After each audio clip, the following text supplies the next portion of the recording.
Hello friends, in the previous lecture we shifted our focus from considering the mechanical behavior of a material at high temperature to understanding how the surface of a material would respond at high temperature to a given environment. If you could recollect, in the previous lecture we related the different environments that are present when you employ a material to an high temperature application. So one of the common example was the heating element that we domestically use, and this heating element, of course, it is made up of high temperature material, and in addition to being imposed or experiencing a mechanical condition, maybe because of its structure, this heating element also is exposed to the environment, which is rich in oxygen. So therefore, whenever we want to consider the high temperature material, in addition to their response to a mechanical condition, we also need to consider how these materials respond to a given environment, because in a high temperature application these environments vary.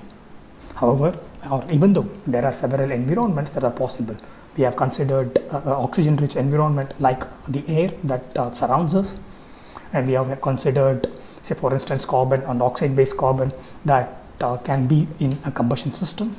We have considered an environment, or we have just talked about or spent few words on considering these environments. For instance, one wherein you have an environment that is rich in hydrocarbons, a combustion environment. So depending on these environments, the reaction of the metal would vary. However, there are certain environments that are widely present and they largely consume the metal that we are working on. Particularly if you consider the processing of the metal, wherein you increase the temperature of the metal to process it, it is oxidation that largely consumes and poses an economical burden to us, and therefore we are keen in understanding the oxidation of metals at high temperature. And it is not confined to the processing techniques.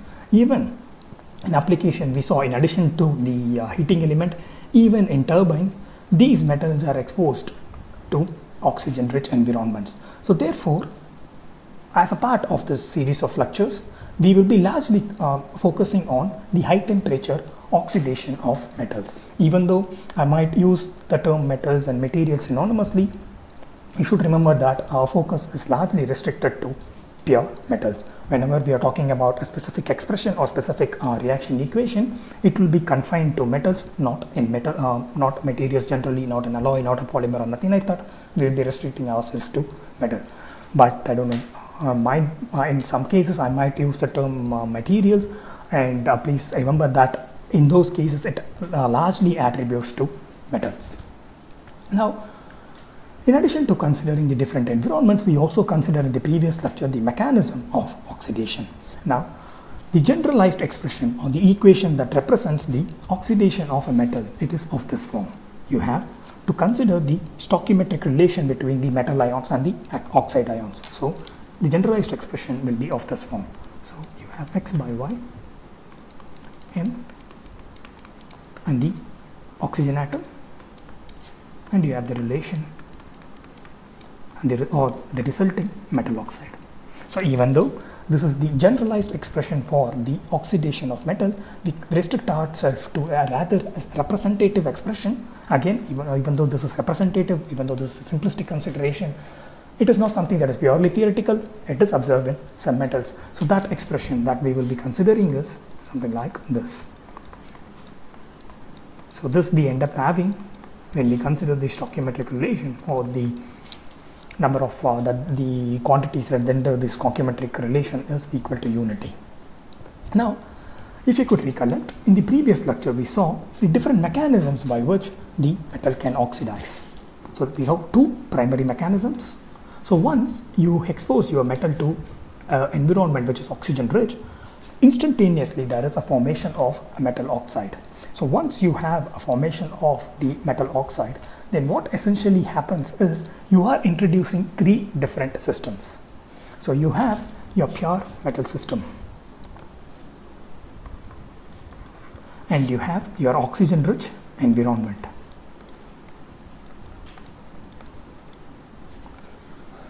And because of this exposure of the pure metal to this oxygen rich environment, you have the formation of metal oxide scales. So you have three different systems which are separated by two different interfaces.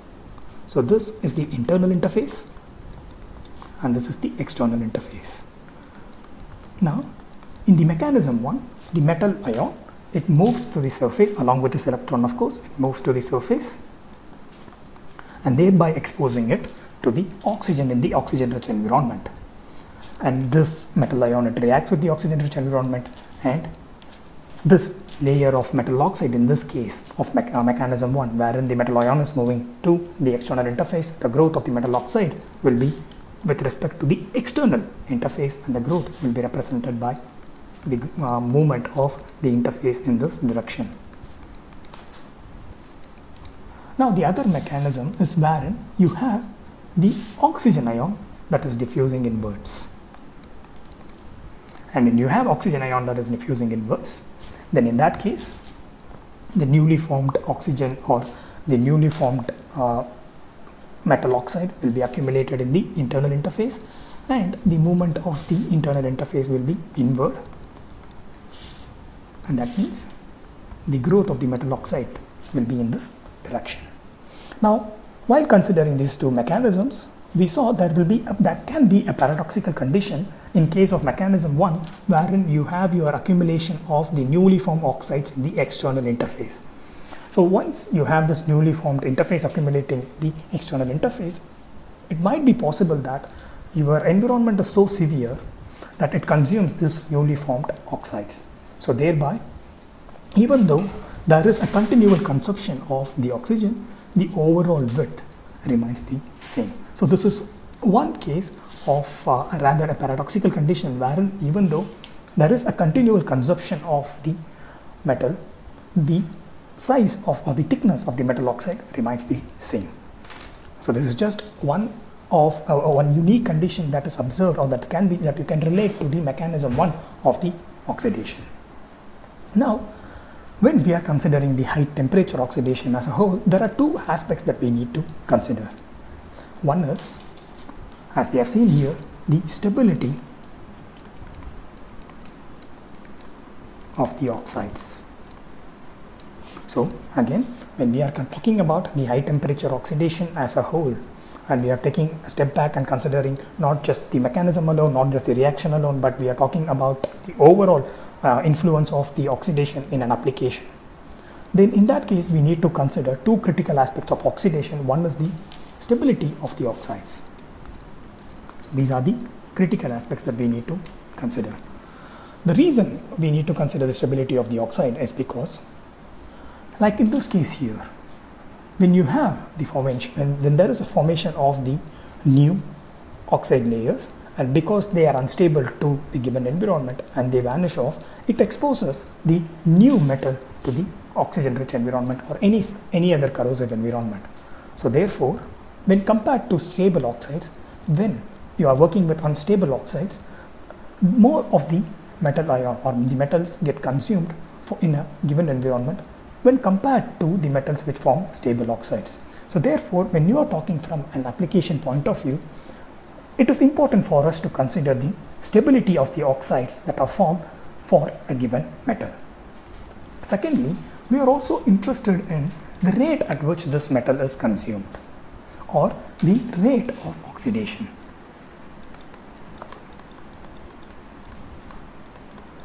Because that tells us, or that directly relates to the life of the material in an application. So we have two critical considerations that needs to be rendered when we are talking about high temperature oxidation. So one is the stability of the oxides that directly controls how much of the metal is exposed to the corrosive rich environment or oxygen rich environment, specifically in case of oxidation. And the other is the rate at which the oxidation takes place, with which rather directly governs the life of the material in that high temperature application. Now, a stability of a given phenomena or stability of a given structure we have considered in different contexts as well. Even in these series of lectures, we have considered the stability of cavities that acts as the precursors for the cracks. We have also considered the stability of the microcracks that form during the high temperature application. When we are considering the stability of such events or such occurrences, the thermodynamical parameter that we invariably consider is the change in the free energy of the system. So whenever we want to consider the stability of a new event, stability of an inclusion or stability of a change, we directly go to the thermodynamical factor of the change in the free energy. So let us consider the same here. So the stability of the oxides is governed by the change in the free energy of the system. So this is the Gibbs free energy, and the expression for it is written in this manner: T delta S. So depending on the change in the free energy, the stability of your oxide that is being formed will vary. So here you have the change in the enthalpy during the formation of the oxides, and you have the change in the entropy during the formation of oxides. Now the variable that we are interested in is the temperature here, because after all we are considering the high temperature or temperature based stability of the oxides. Now when you have a system wherein the change in the internal or change in the free energy is large, then it means that the layer that is being formed, so you have in a system oxidation that is taking place, and during this oxidation the change in the free energy is quite large. It means the oxide that is being formed is rather stable. You need to overcome this change in the internal energy for this oxide to deteriorate. So that means when the change in the internal energy is large, the oxygen or oxide layer that is being formed is stable in nature. Now what we want to observe is how this stability changes with temperature. So we can consider this expression and then plot a curve wherein we consider the change in the free energy in one axis and the temperature in the other axis. So the only variable that is acting here in this expression is, or the only variable that influences the change in the free energy here is the temperature. In this expression, whatever we consider the change in the enthalpy or the change in the entropy during the formation of oxides, we don't consider for that temperature T but at room temperature. So these are a constant values. So you have a metal reacting to oxygen at room temperature, you calculate those values, that is the change in the enthalpy and the change in the entropy, and then temperature you introduce it here, and the only variable that we consider is the temperature.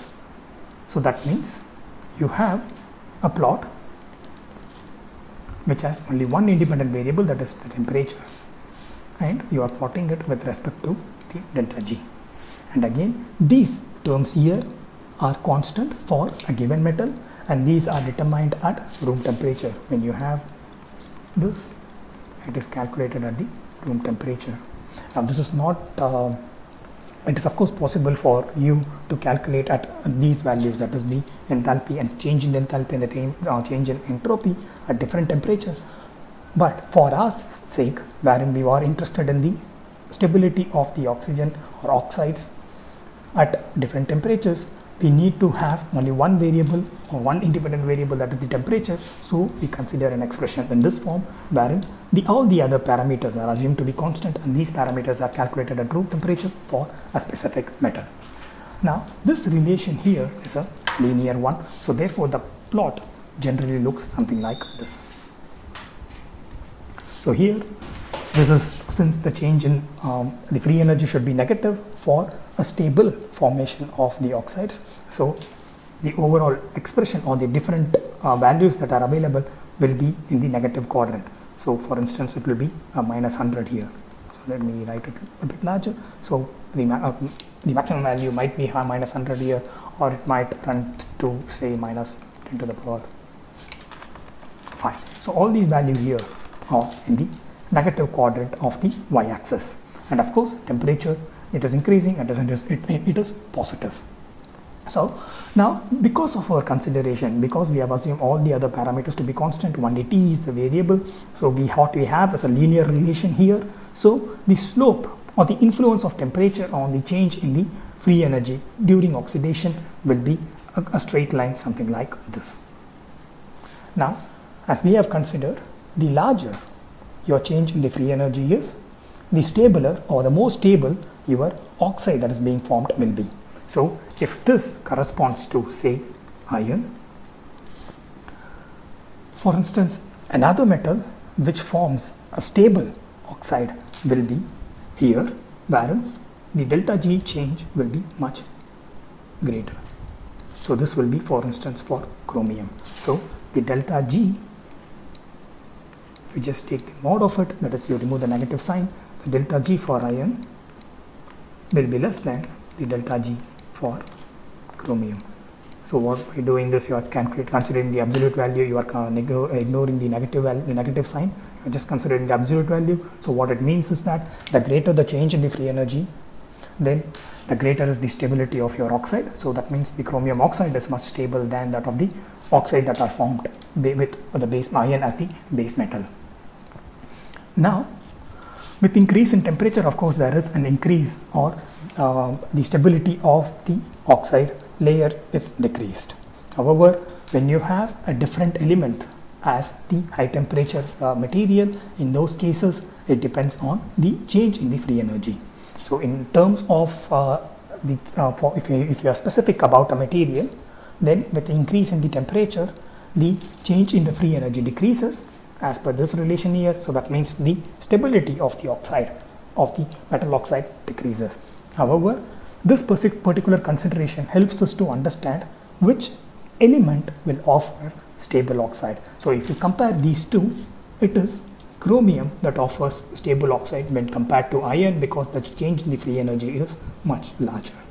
Now that is the reason why sometimes to produce or to render a corrosive resistance to iron based steel or iron based alloys, you include chromium in it. Let me repeat, this consideration allows us to choose the alloying element, meaning if for instance your base metal produces an unstable oxide, it is possible for us to alloy a metal that renders stable oxide. So therefore, the oxide that is formed because of this chromium here, because of the newly added alloying element, it forms a stable layer on the surface, thereby preventing the formation or preventing the degradation of the underlying base metal. So this is referred to as the selective oxidation. So this is one advantage of considering the influence of temperature or the stability of the oxides. So when you consider the stability of the oxides and the influence of the temperature, it allows us to identify which metal produces stable oxides and use that metal as an alloying element for another metal that renders less stable oxide. And once you introduce this stable or they introduce this alloying element that offers you the stable oxide, the oxide formed by this newly introduced alloying elements will form a stable layer over the surface of the iron, which is the less stable metal oxide, which produces the less stable metal oxide, thereby preventing the consumption of the subsequent iron. So this is one aspect or one advantage of considering the stability of the oxides. Now, one thing we have seen is that with increase in the temperature, if you are specific about the one metal, there is an increase or decrease in the stability of the oxides. And additionally, when you plot for a range of temperature, there might be a change in the slope of this curve. So this change in the slope, which might occur in different metals, it indicates the change in the phase. So change in the slope, when you plot the free energy change versus temperature curve, is nothing but a phase change has occurred in that metal. So we have seen one critical aspect that deals with the change in the free energy. The greater your change in the free energy is, the more stable will be your oxide. So depending, you can then plot for different metals and then choose, or we can just judge which one will produce the stable oxide, and if you want you can choose that to as an alloying element to increase the corrosion resistance of the metal that produces the least stable oxide. Secondly, whenever there is a change in the slope of the curve, it means the metal that we are considering has exhibited a phase change. Now, in addition to plotting in terms or in this plot or plotting the relation or the stability of the oxides that are being formed in relation to the change in the free energy and the temperature, it is also possible for us to plot the same stability or discuss the same stability with respect to the change in the free energy, but by considering the partial pressure of oxygen. So this expression can be written also as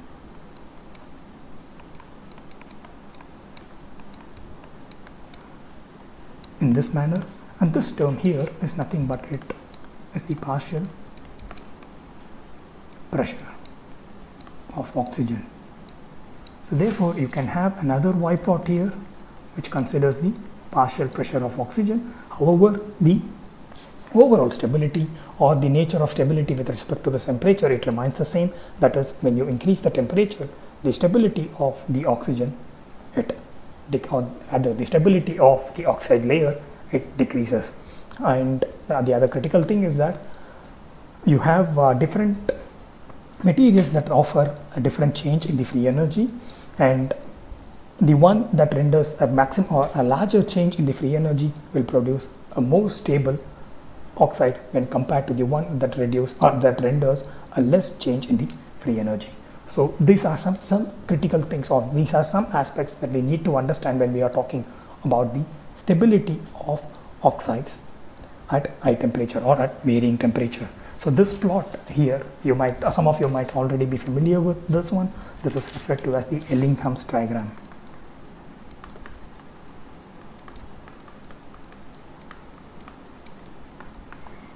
So this what we have seen, the one that relates delta G versus T, the change in the free energy with respect to the temperature, the change in the free energy that is associated with the oxidation with respect to the temperature is the Ellingham's diagram.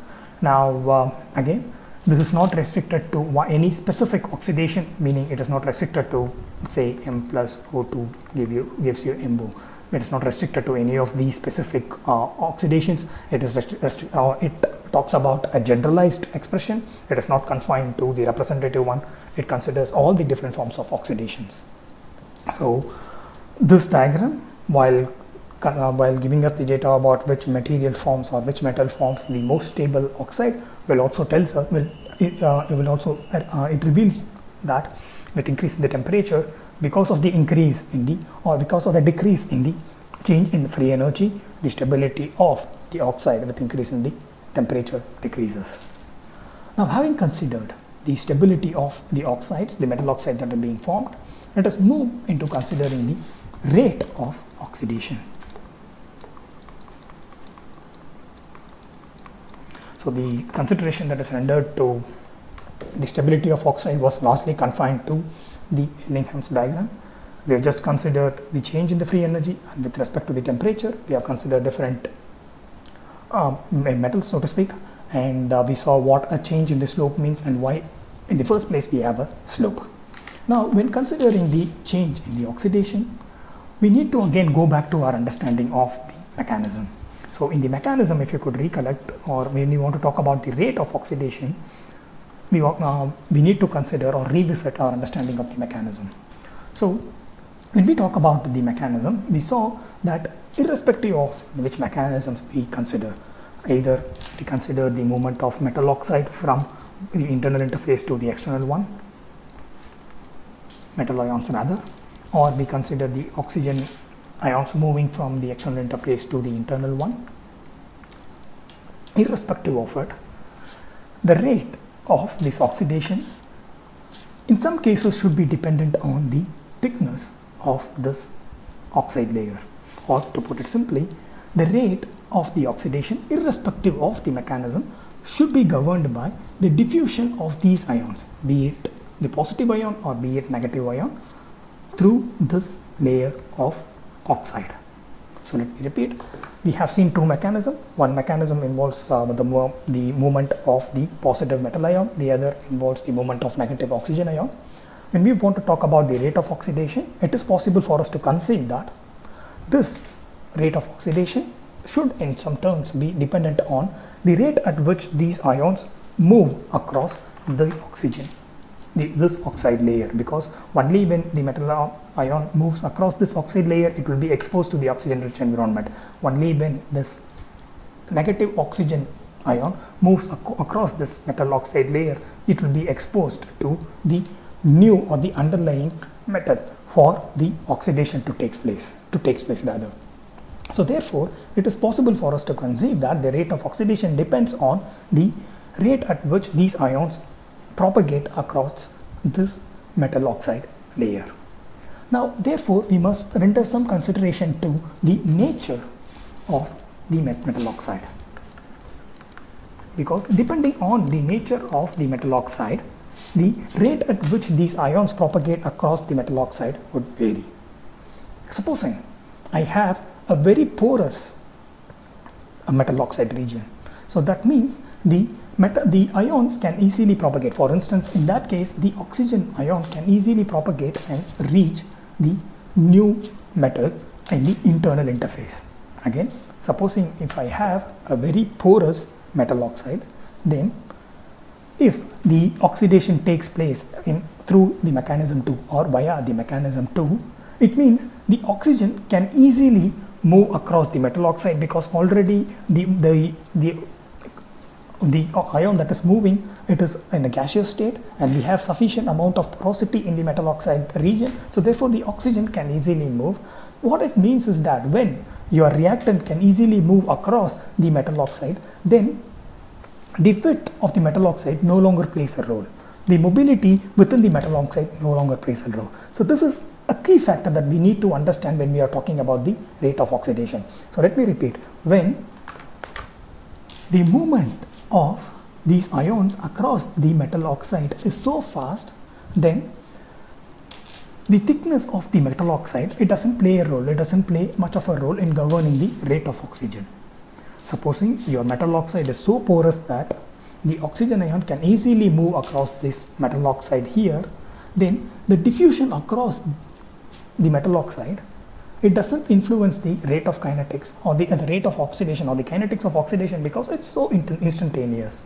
So that is the reason why we need to understand the nature of the metal oxide. So when you have a highly porous metal oxide, then the oxygen ions at least can easily propagate, meaning at a very high rate.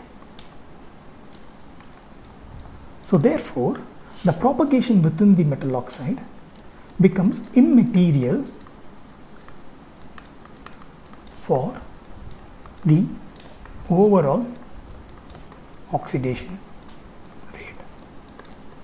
So therefore, the porosity of the metal oxide is one of the factors that governs the rate of oxidation. Now, in order to understand what are the factors that governs the porosity of the metal oxide, we need to consider the amount of oxygen that is being consumed.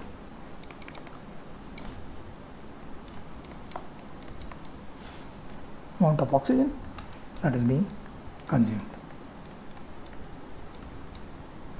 This is an N here. Yeah. So the rate of the oxidation, it depends on the mobility of the ions within the metal oxide. In some cases, owing to the nature of the metal oxide, this may be instantaneous, and therefore the diffusion across the or within the metal oxide might be immaterial. So it is important for us to understand the nature of the metal oxide, and when we speak about the nature of the metal oxide, we are talking about the porosity in the metal oxide. So we are interested in understanding the porosity of the metal oxide because it indirectly governs the rate of oxidation.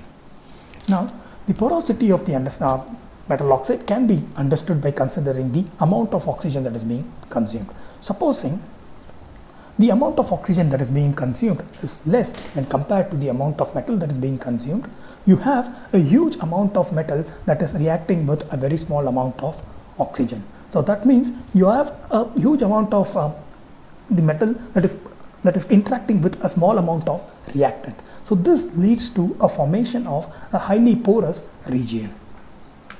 That is, when the volume of oxygen that is being consumed is much less than the volume of metal that is being consumed, then the reactant is smaller and the metal is larger.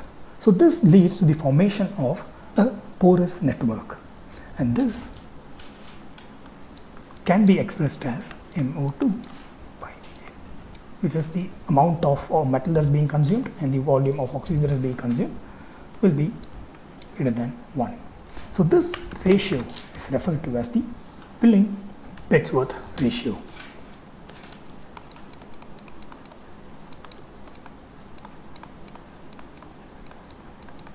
So what this ratio tells about, or what it considers, is the volume of oxygen consumed during an oxidation with respect to the volume of metal that is being consumed. When the volume of oxygen that is being consumed is higher, it leads to the formation of a porous network, because the larger amount of metal is consumed for a given amount of oxygen.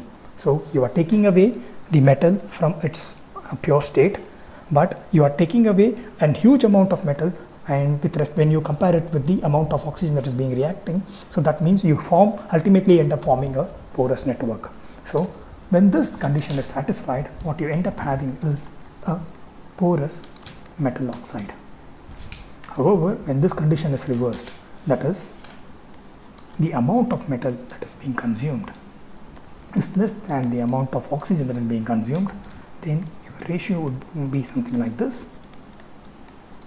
And here you would have a non-porous metal oxide. Now, in case of the porous metal oxide, as we have seen, the rate at which the reactants they transfers will be much faster when compared to the non-porous metal oxide. So we have distinguished the nature of the MO, the metal oxide, as the porous and the non-porous metal oxide. So in case of the porous oxide, the rate at which the ions they migrate will be much faster when compared to the non-porous one. So therefore, the migration of ions within the metal oxide will be immaterial for porous metal oxide. However, in case of non-porous metal oxide, the migration of ion will govern the overall rate of oxidation. So therefore, one of the factors that governs the rate of oxidation is the nature of the metal oxide, that can be understood by the Pilling-Bedsworth ratio. And Pilling-Bedsworth ratio is nothing but it takes the amount of oxygen that is consumed and relates it to the amount of metal that is being consumed during the oxidation reaction.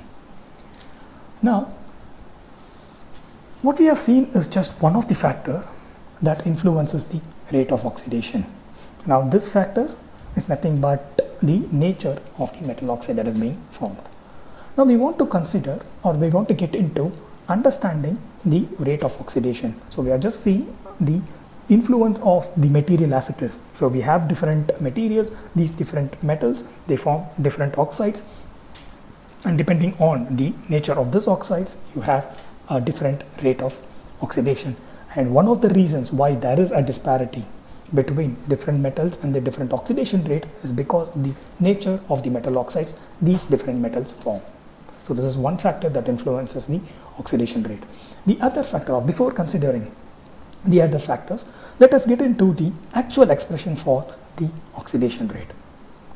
Now, physically, when we want to consider the oxidation rate, the way it is calculated is by considering the amount of oxygen that is being consumed during the oxidation. Now,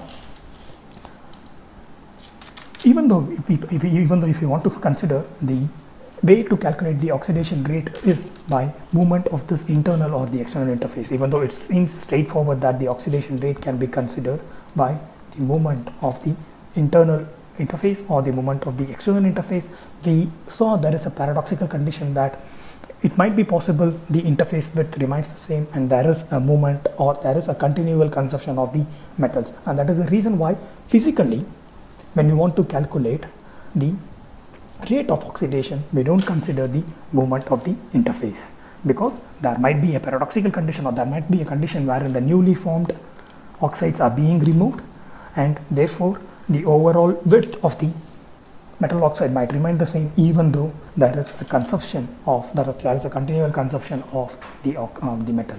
So therefore, instead of considering the change in the width of the metal oxide, or instead of calculating the oxidation rate based on the change in the width of the metal oxide, physically the oxidation rate is calculated by the amount of oxygen that is being consumed. So it is denoted in this manner and it is per unit area. So the rate of oxidation per unit area is calculated by considering the amount of oxygen that is being consumed per unit area, and N naught here, this term N naught here is the number of moles of oxygen.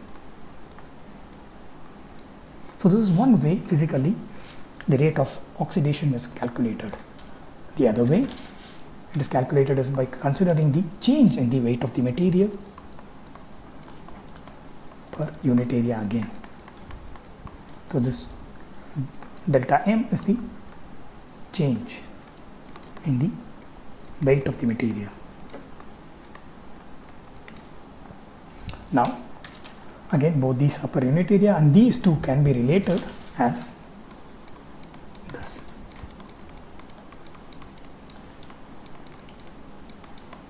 So these two physical calculations of the oxidation rate can be related in this manner.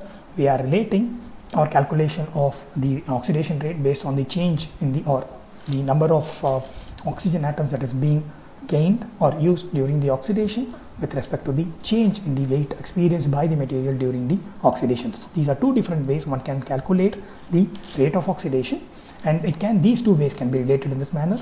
This is 16 here, and some can understand why there is the term or why we have used the constant 16 here.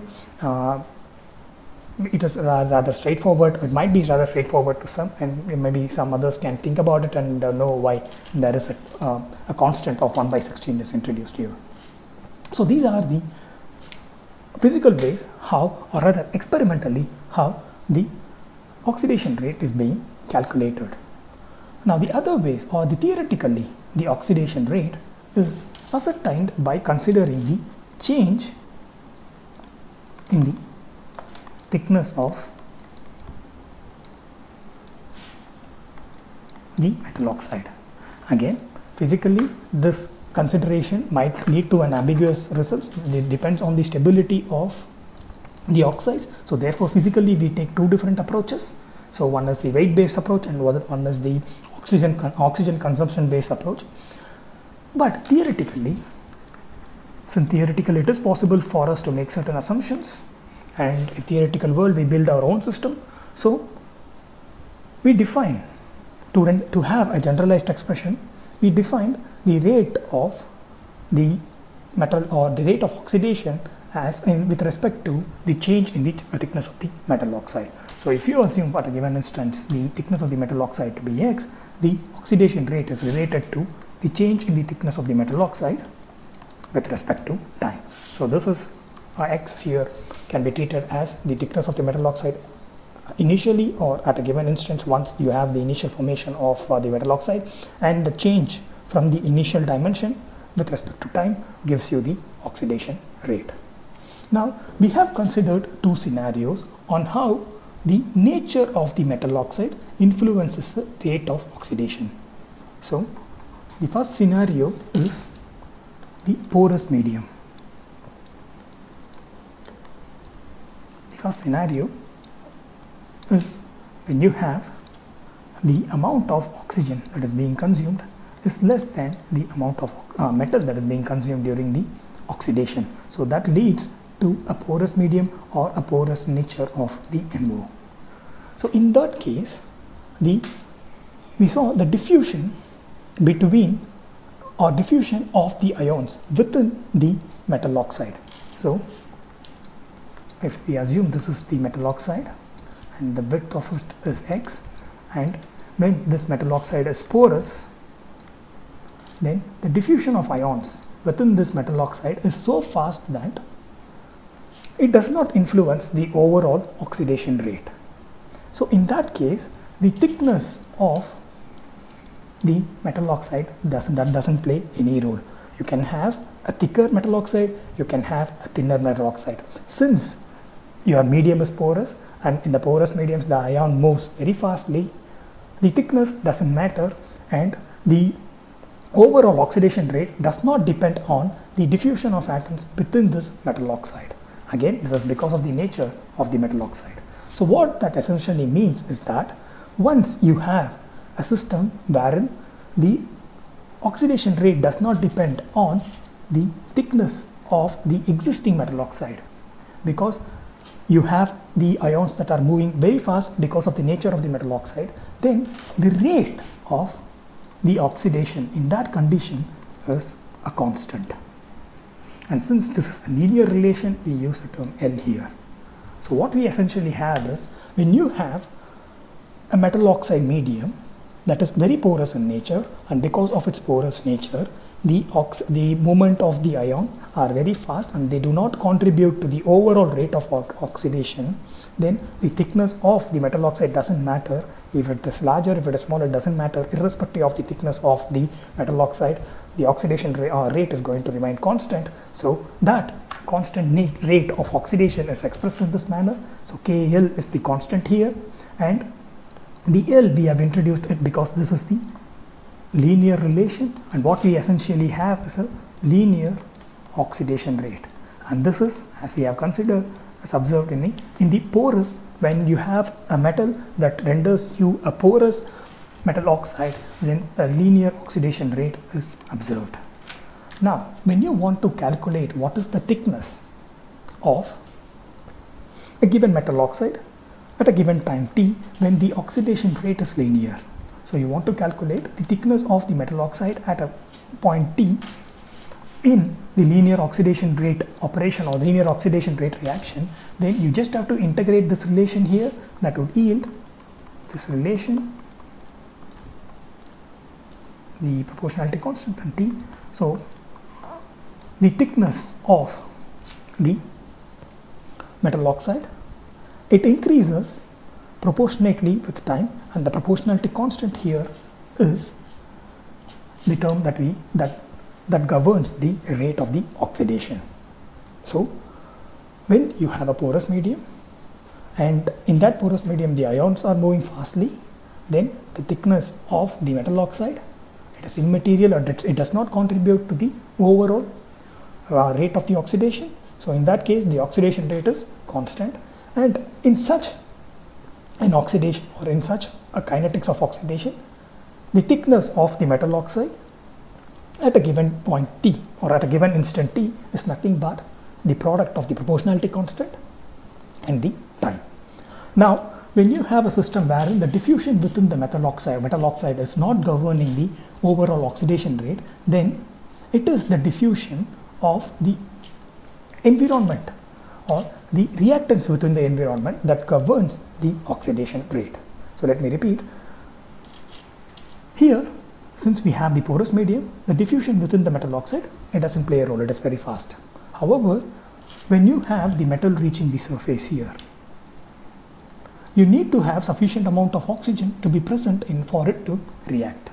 And since what we are considering is not a pure oxygen environment but an oxygen rich environment, the oxygen should be sufficiently present in the external surface for the mechanism 1 in order for the metal ion that has moved through this porous region to react. So therefore, even though in the linear oxidation case, the diffusion of the ions within the metal oxide is immaterial, the diffusion away from the metal oxide is important. Supposing your metal ion moves to the external interface, and if it doesn't find any oxygen for it to react, then the rate is stunted. And similarly, if your oxygen moves to the internal interface, and if it doesn't find any suitable metal ions for it to react, then the overall rate is being disturbed. So therefore, in case of the linear oxidation rate, in case of the oxidation of a metal that renders porous metal oxide, the overall rate is not governed by the diffusion of ions within the metal oxide, but it is governed by the diffusion of ions away from the metal oxides. It is governed by the diffusion of ions in the environment and also in the metal. But since in the metal you have sufficient metal ions that are present, it is largely governed by the diffusion of reactants in the environment. So there are two key factors that you need to consider.